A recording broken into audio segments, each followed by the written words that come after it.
사랑의 하나님 아버지, 오늘 아침에도 가장 이른 시간 하나님 앞에 나왔습니다. 그리고 오늘도 하나님 앞에 찬양하고 기도하며 세상에 있는 모든 만물이 전능하신 하나님의 작품임을 바라보며 하나님을 찬양하게 하옵소서. 우리와 함께 예배드리는 사람들이 아직 고난잠을 자고 있는 우리들의 아이들이, 병상의 노려와 어려움과 아픔이 있는 사람들이 하나님의 주권 앞에 놓여 있음을 인정하고 그들에게 하실 일들을 기대하며 오늘 하루를 감사하며 찬양하게 하옵소서. 하나님 아버지, 2021년 대림절 첫 번째 주간을 보내며 이전 코로나19 기간보다 더 귀한 시간들을 보낼 수 있도록 허락하여 주시옵소서. 이전과 다른 시간들을 보내게 하여 주시옵소서. 코로나19 상황적 어려움 가운데서도 생명의 빛을 비추기 위해 오신 예수님의 탄생을 기억하며 성탄의 기쁨을 널리 알리게 하여 주시옵소서. 그로 인해 세상에 하나님을 알지 못하는 사람들에게, 소외된 이웃들에게 예수 생명, 예수 구원, 예수 소망을 전파하게 하옵소서. 인간의 탐욕과 악함, 이기심으로 인해 어두워져가는 세상 속에서 복음의 빛을 비추게 하시고 그로 인해 새로운 소망을 만나게 하시고 그들의 삶이 변화되게 하여 주옵소서.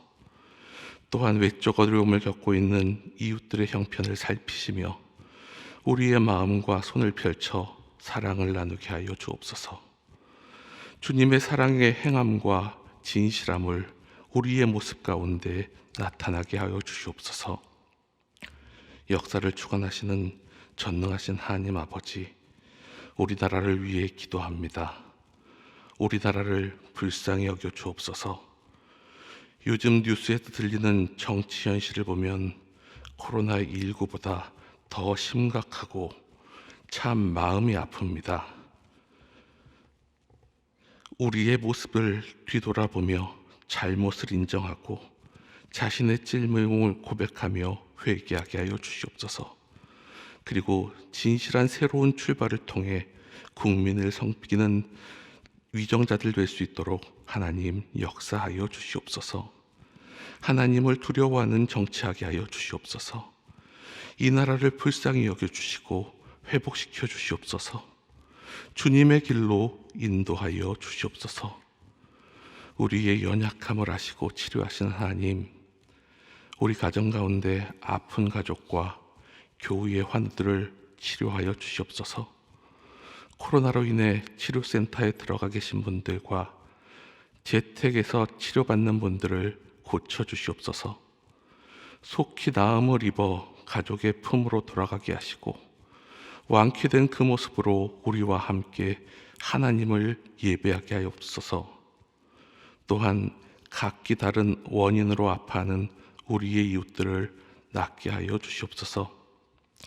병의 근원이 그들에게서 물러가게 하여 주시옵소서. 특히 우리 힘으로 할 수 없는 일들을 하나님께서 책임져 주옵소서. 사람의 의학에는 한계가 있음을 고백하오니 우리를 창조하시고 우리를 우리보다 잘하는 하나님께서 고쳐주옵소서. 예수님의 이름 앞에 모든 아픔이 떠나가도록 주님의 손길로 친히 안수하여 주옵소서. 교회의 머리 되신 주님, 주님의 몸된 소망교회를 저희에게 허락하여 주심을 감사드립니다. 이 어려운 시기에 하나님께서 귀히 세우신 영적 지도자이신 김경진 담임 목사님께 영육간의 강건함을 더하여 주시고 성령의 능력과 하나님의 지혜를 덧입혀 주시고 충만하게 하여 주시옵소서. 나라를 위해, 교회를 위해, 성도들을 위해 간구하는 그 기도의 제목들 위에 능력을 더하여 주시고 역사하여 주시옵소서. 또한 목사님의 가정을 지켜주시옵소서. 목사님을 도와 하나님의 일을 함께 감당하시는 사모님과 멀리 떨어져 있지만 각자의 자리에서 묵묵히 최선을 다해 믿음의 길을 함께 걸어가며 돕는 자녀들의 건강과 안전을 지켜주시고 하나님께서 늘 동행하여 주시옵소서. 더 나아가 목사님을 도와 이러한 귀한 사역들을 함께하는 모든 부교육자들과 교육부 교육자들, 전담 교육자들, 교회 직원들과 수양관 직원들에게도 성령 능력을 충만하게 하여 주시옵소서. 어려움 가운데서도 맡겨주신 주님의 귀한 일들을 잘 감당하게 하옵소서. 오늘 연말당회가 있습니다. 하나님께서 주신 지혜와 사랑을 가지고 한 마음으로 2021년도를 잘 마무리 짓고 하나님께서 주신 비전으로 2022년도를 계획하고 준비하게 하여 주시옵소서. 하나님 아버지, 우리의 아이들, 특히 수험생들의 건강과 마음을 지켜 보호하여 주시옵소서. 오늘 수능의 정답이 공개됩니다. 가채점하고 예상한 점수도 있지만 실제적으로 다시 답을 맞추어 보며 성적표가 나오는 12월 12일까지 마음을 더 졸이게 됩니다. 평안하지만 냉정한 마음을 허락하셔서 앞으로 이어지는 입시 과정을 잘 준비하게 하여 주시옵소서. 다양한 입시 방법으로 계속 시험이 진행됩니다. 그럴 때마다 건강과 안전을 지켜주시옵소서. 또한 시험이 끝난 아이들은 어떤 일을 해야 할지 고민하며 준비하게 하여 주시옵소서. 그 준비를 통해 앞으로의 꿈을, 미래를 설계해 나가는 복된 시간 되게 도와주시옵소서. 그로 인해 입시 이후 허송 세월을 보내는 것이 아니라 지금 내게 필요한 것들을 채워나가는 시간들이 되게 하여 주시옵소서. 쉼이 필요한 친구들에게는 쉼을, 아직도 입시 중인 친구들에게는 지혜와 건강을, 새로운 비전을 준비하는 친구들에게는 그 길을 찾게 하시고, 또한 먼 곳으로 유학을 준비하는 친구들에게는 막연함이 아니라 돕는 손길과 안전하고 꿈을 키울 수 있는 길을 허락하여 주시옵소서. 또한 군복무하는 자녀들과 유학 중인 자녀들, 그리고 생업을 위해 해외 출타 중인 교우들이 있습니다. 또한 협력 선교사들이 계십니다. 함께하여 주시고 지켜 보호하여 주시옵소서. 주님의 길로 인도하여 주시옵소서. 이제 말씀 앞으로 나아갑니다. 하나님께서 주시는 말씀에 우리의 마음과 귀를 열게 하시고 들은 말씀을 마음에 새기게 하여 주시옵소서. 받은 말씀대로 살아가는 주님의 백성들 되게 하여 주시옵소서.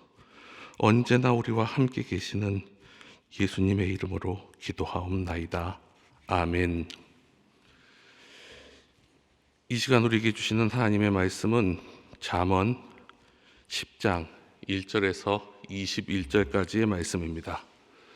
잠언 10장 1절에서 21절까지의 말씀을 저와 여러분들이 함께 봉독하시겠습니다. 솔로몬의 잠언이라. 지혜로운 아들은 아비를 기쁘게 하거니와 미련한 아들은 어머니의 근심이니라. 불의의 재물은 무익하여도 공의는 죽음에서 건지느니라. 여호와께서 의인의 영혼은 줄이지 않게 하시나 악인의 소욕은 물리치시느니라. 손을 게으르게 놀리는 자는 가난하게 되고 손이 부지런한 자는 부하게 되느니라. 여름에 거두는 자는 지혜로운 아들이나 추수 때에 자는 자는 부끄러움을 끼치는 아들이니라. 의인의 머리에는 복이 임하나 악인의 입은 독을 머금었느니라. 의인을 기념할 때에는 칭찬하거니와 악인의 이름은 썩게 되느니라. 마음이 지혜로운 자는 계명을 받거니와 입이 미련한 자는 멸망하리라. 바른 길로 행하는 자는 걸음이 평안하려니와 굽은 길로 행하는 자는 드러나리라. 눈짓하는 자는 근심을 끼치고 입이 미련한 자는 멸망하느니라. 의인의 입은 생명의 샘이라도 악인의 입은 독음을 머금었느니라. 미움을 다툼을 일으켜도 사랑은 모든 허물을 가리느니라. 명철한 자의 입술에는 지혜가 있어도 지혜가 없는 자의 등을 위하여는 채찍이 있느니라. 지혜로운 자는 자식을 간직하거니와 미련한 자의 입은 멸망에 가까우니라. 부자의 재물은 그의 견고한 성이요 가난한 자의 궁핍은 그의 멸망이니라. 의인의 수고는 생명에 이르고 악인의 소득은 죄에 이르느니라. 훈계를 지키던 자는 생명길로 행하여도 징계를 버리는 자는 그릇가니라. 미움을 감추는 자는 거짓된 입술을 가진 자요 중상하는 자는 미련한 자이니라. 말이 많으면 허물을 면하기 어려우나 그 입술을 제어하는 자는 지혜가 있느니라. 의인의 혀는 수능과 같거니와 악인의 마음은 가치가 적으니라. 의인의 입술은 여러 사람을 교육하나 미련한 자는 지식이 없어 죽느니라. 아멘.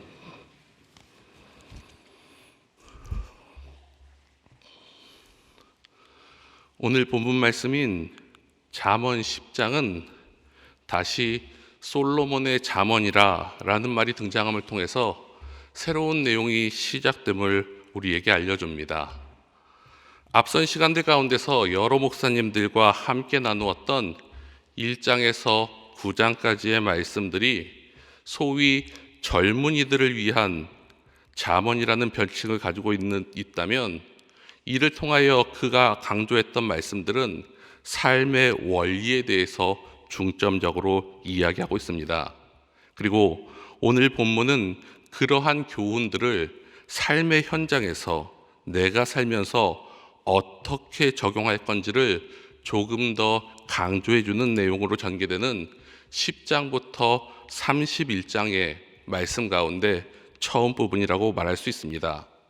특히 10장 1절에서 22장 16절까지는 솔로몬의 잠언 선집이라고 불리우는 부분으로 원론적인 교훈에도 불구하고 어떻게 살지를 모르는 사람들에게 좀 더 다양한 각도에서 지혜를 추구하는 삶을 살기로 더욱 강조해주는 375개의 단편의 경구들로 이루어져서 구성되어 있습니다.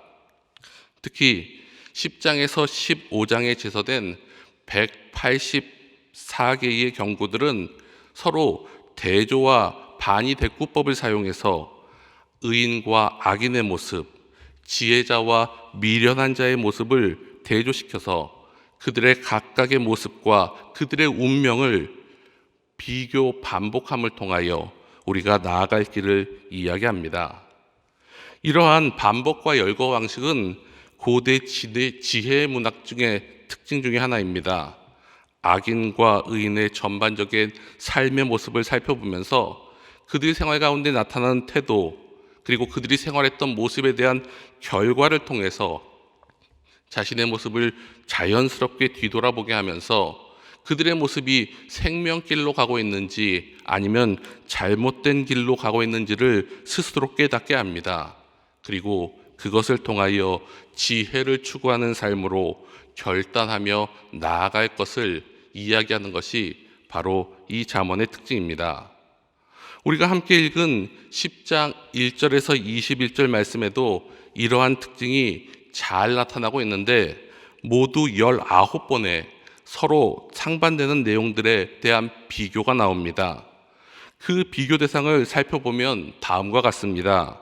지혜로운 아들과 미련한 아들, 불의와 공의, 의인과 악인, 손을 게으르게 놀리는 자, 손이 부지런한 자, 여름에 거두는 자와 추수 때에 자는 자, 지혜로운 자와 미련한 자, 바른 길로 행하는 자와 굽은 길로 행하는 자, 미움과 사랑, 부자와 가난한 자, 훈계를 지키는 자와 징계를 버리는 자, 의인과 미련한 자들로 그렇게 구분하며 그들의 행동이 어떤지를 비교하며 그 결과까지도 이야기하는 것이 오늘의 본문의 말씀입니다. 그리고 이러한 내용들을 통하여서 부모가 사랑하는 자녀에게 어떻게 해야 되는지를 가르쳐 주듯 하나님께서도 우리에게 그런 마음으로 이야기하고 계심을 잘 표현해 주고 그것을 통하여서 우리가 잘못된 모습을 버리고 바른 삶으로 살 것을 강조하고 있는 것이 오늘의 본문의 말씀입니다. 먼저 1절의 말씀입니다. 솔로몬의 잠언이라 지혜로운 아들은 아비를 기쁘게 하거니와 미련한 아들은 어머니의 근심이니라. 1절에서는 지혜로운 아들과 미련한 아들을 비교하고 있는데, 우리가 지난 설교 시간에 배웠던 이야기들 가운데 지혜의 강조점을 두며 지혜를 사모하는 사람들은 올바른 길을 가는 기쁜 사람들이 될 수 있고, 그 기쁨은 부모에게 기쁨이 될 수 있다라고 함께 나누었습니다. 그러나 그 지혜를 깨닫지 못하고 배격하는 자는 부모의 마음을 아프게 만든다고 오늘 본문은 시작합니다. 그러면서 그 이후의 구절들은 이 비슷한 지혜로움과 미련함을 가지고 그 결과가 가지고 오는 것들이 어떤 것이 있는지를 비교해 주고 있습니다. 8절의 말씀입니다. 마음이 지혜로운 자는 계명을 받거니와 입이 미련한 자는 멸망하느니라. 14절의 말씀입니다. 지혜로운 자는 지식을 간직하거니와 미련한 자의 입은 멸망에 가까우니라. 이처럼 본문에는 지혜라는 뜻을 가진 학함과 미련함을 뜻하는 캐실이 여러 번 반복되고 대조를 이루고 있습니다. 특히 이 단어들은 잠언에서 하나님을 경외함에 있어서 서로 다른 태도들을 나타낼 때 지칭하는 표현으로 많이 사용되고 있는데, 전자가 하나님을 경외하는 자라면 후자는 세상적으로는 지혜가 있을지 모르나 하나님을 경외하지 않고 자신의 목적을 이루는데 더 몰두하여 사는 사람들을 지칭하고 있습니다. 그렇기에 지혜로운 사람들은 1절에서는 아버지를 기쁘게 하고 8절에서는 하나님의 계명을 왜곡하지 않고 순종하며 14절에서는 지혜와 같은 지식을 마음속에 간직하며 살다가 꼭 필요한 순간에 사용한다는 것입니다. 반대로 미련한 사람은 1절에서는 어머니를 근심하게 하며 슬픔에 빠지게 만듭니다. 8절에서는 입과 관련된 내용으로 전개되고 있는데, 그 사람의 입술에서 나오는 말은 실천이 없고 입으로만 떠버리는 행동만을 하고 하나님 뜻과는 전혀 다른 자신의 뜻만을 나타내는 사람이라는 것입니다. 또한 14절 역시 8절과 마찬가지로 입에 관련된 이야기를 하는데, 그 이야기들은 자기에게 재앙을 불러올 수 있는 말을 아무 때나 하는 경솔한 자임을 의미하고 있습니다. 이처럼 악인들은 단순히 자신의 말들로 인해 자기만 어려움에 겪는 것이 아니라 자신의 이익을 추구하지 못하는 것만이 아니라 결국 멸망에 이르며 다른 사람들까지도 어렵게 만들게 한다는 것입니다. 결국 그의 삶은 완전히 실패와 멸망을 가지고 올 수 있는 길로 가기에 하나님은 이것을 경계할 것을 우리에게 말씀하고 있습니다. 또한 본문에서는 또 크게 두 가지 사람들을 비교하고 있습니다. 그 대상은 바로 의인과 악인입니다. 먼저 3절의 말씀입니다. 여호와께서 의인의 영혼은 줄이지 않게 하시나 악인의 소욕은 물리치시느니라. 6절과 7절의 말씀입니다. 의인의 머리에는 복이 임하나 악인의 입은 독을 머금었느니라. 7절입니다. 의인을 기념할 때에는 칭찬하거니와 악인의 이름은 썩게 되느니라. 11절의 말씀입니다. 의인의 입은 생명샘이라도 악인의 입은 독을 머금었느니라. 16절의 말씀입니다. 의인의 수고는 생명에 이르고 악인의 소득은 죄에 이르느니라. 마지막으로 20절과 21절의 말씀입니다. 의인의 혀는 순은과 같거니와 악인의 마음은 가치가 적으니라. 의인의 입술은 여러 사람을 교육하나 미련한 자는 지식이 없어 죽느니라. 이 말씀을 통해 알 수 있는 특징은, 악인과 의인을 나누는 기준은 그들이 하는 입, 혀, 입술로 표현되고 행동되는 그들의 모습, 마음이라는 것입니다. 의인의 입의 수고는 생명의 샘이 된다라고 이야기합니다. 그리고 그 수고는 사람들의 생명을 살리며 여러 사람들을 교훈해 줍니다. 의인의 혀는 수는과 같이 모든 사람들에게 존귀하고 소중하며 이를 통하여 그의 머리에는 하나님의 복이 임하는 통로가 된다라고 이야기합니다. 그리고 이러한 모습을 여호와께서 칭찬하시고 복을 내려주시기 때문에 의인의 삶은 그 영혼이 줄이지 않는 삶을 산다고 이야기합니다. 반대로 악인들의 입은 독을 머금고 있습니다. 그래서 다른 사람들을 해야 합니다.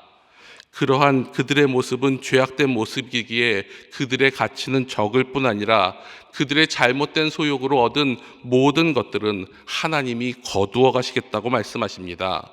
그들의 이름을 썩게 만들고 사라지게 만드실 뿐 아니라 그들을 이 땅에서 멸망시켜 버리시겠다고 결정하고 있습니다. 그 밖에도 본문에는 의인과 같은 모습을 표현하는 사람들이 등장하는데 손이 부지런한 자, 여름에 걷는 자입니다. 그들의 공통점은 적절한 때를 알고 그 상황에 알맞는 지혜가 있기에 늘 지혜순을 다하며 그들이 행해야 할 바, 하나님이 원하시는 바를 행하고 있다는 것입니다. 그들은 하나님께서 주시는 지혜로 그 일들을 감당하기에 그 결과는 부하게 되고 그렇게 얻은 부는 견고할 뿐 아니라 그를 생명에 이르게 만들어줍니다. 더 나아가 이러한 길을 가다가 혹시라도 잘못된 방향으로 갈 때 누군가 그것을 지적하고 훈계의 말씀을 해주면 그것들을 잊어버리거나 그것들을 버리는 것이 아니라 순종하며 생명의 길로 다시 나가는 것이 바로 의인이라는 것입니다. 이와는 반대의 경우도 성경은 이야기합니다. 악인과의 같은 모습입니다. 먼저 손을 게으르게 놀리는 자라고 이야기합니다. 여기서 표현하는 손이라는 단어는 원어적으로 표현할 때 주먹을 쥔 상태를 의미합니다. 다시 말해 상황에 맞지 않게 일을 하지 않는 손이라는 것입니다. 그러한 사람은 5절에서 추수 때에 자는 자와 같으며 부끄러움을 끼치는 아들이라고 이야기합니다. 15절은 궁핍을 가지고 온다고 이야기합니다. 그렇게 얻은 소득조차도 죄에 이르게 만들고 자신의 잘못을 깨닫는 징계를 벌이기에 그의 삶은 결국 멸망에 이르게 된다라고 성경은 이야기합니다. 뿐만 아니라 이러한 악인들은 다른 사람들을 속이기 위해 같은 부류의 사람들이 서로 눈짓하며 서로 공모합니다. 자신의 마음과 미움을 감추며 다른 사람들에게 거짓으로 상냥하고 남을 중상하며 말로 허물을 쌓습니다. 그러다가 어느덧 자신의 거짓으로 인해 자신도 그것을 제어하지 못하다 허물을 쌓고 결국은 자신은 물론 다른 사람들도 멸망하게 만든다고 오늘 말씀은 우리에게 경고하고 있습니다. 사랑하는 성도 여러분, 오늘 본문의 말씀을 묵상하다 보면 그 뜻을 이렇게 풀거나 비교해 보지 않아도 될 만큼 쉽게 이해할 수 있는 경구들로 연결되어 있습니다. 그리고 그 말씀들은 대부분 대조를 이루어가고 우리에게 설명을 합니다. 그런데 자세히 살펴보면 긍정적인 이야기보다는 부정적인 모습들이 더 많이 언급되어 있음을 우리는 알 수 있습니다. 그만큼 옳은 길, 바른 길을, 의의 길을 알면서도 사람들은 그 길을 가기보다는 다양한 악한 길로 빠져들고 걸어가고 있다는 것입니다. 그러기에 우리는 지혜를 가지고 항상 깨어 있으며 기도하면서 경계해야 합니다. 우리의 행동을 뒤돌아보며 이 땅을 살아가야 합니다. 그리고 그런 사람들에게 들려주는 것 같은 오늘의 본문 말씀을 요약한 구절이 있는데 바로 9절의 말씀입니다. 바른 길로 행하는 자는 걸음이 평안하려니와 굽은 길로 행하는 자는 드러나리라. 더 나아가 이 구절을 오늘의 주제와 같은 느낌으로 더 정확히 표현해 준 시편의 말씀이 있습니다. 바로 시편 1편 6절의 말씀입니다. 무릇 의인들의 길은 여호와께서 인정하시나 악인들의 길은 망하리로다. 사랑하는 성도 여러분, 이처럼 하나님께서는 어제나 오늘이나 앞으로의 우리의 인생길 가운데 우리가 온전히 하나님의 자녀들이 되어 의인의 길로 걸어가기를 원하십니다. 오늘 하루도 우리는 다양한 사람들과 다양한 일들을 만나게 되고 감당하게 될 것입니다. 그 길에는 다양한 유혹이 있을 수 있고 시련이 있을 수 있습니다. 하지만 그 가운데서 하나님께서 우리에게 가르쳐 주시고 지혜를 통해 보여주신 의인의 길이 있다면 온전히 그 길만을 걸어가시기 바랍니다. 그 길이 좁은 문, 좁은 길과 같이 보기에 좋지 않고 걷기에 불편해 보일지라도 그 길이 하나님이 주신 지혜 가운데 바른 길, 의인의 길이라면 하나님의 말씀에 순종하며 하나님의 지혜로운 자녀들이 되어 그 길을 걸어가시기 바랍니다. 그리고 그 일로 인해 하나님을 기쁘시게 하는 오늘 하루의 삶을 살아가시기에 오늘도 하나님과 동행하는 믿음의 사람, 의의 사람, 무엇보다 하나님의 자녀가 되시는 귀한 분들 되시기를 간절히 축원합니다. 기도드리시겠습니다. 하늘에 계신 우리 아버지의 이름을 거룩하게 하시며 아버지의 나라가 오게 하시며 아버지의 뜻이 하늘에서와 같이 땅에서도 이루어지게 하소서. 오늘 우리에게 일용할 양식을 주시고 우리가 우리에게 잘못한 사람을 용서하여 준 것 같이 우리 죄를 용서하여 주시고 우리를 시험에 빠지지 않게 하시고 악에서 구하소서. 나라와 권능과 영광이 영원히 아버지의 것입니다. 아멘.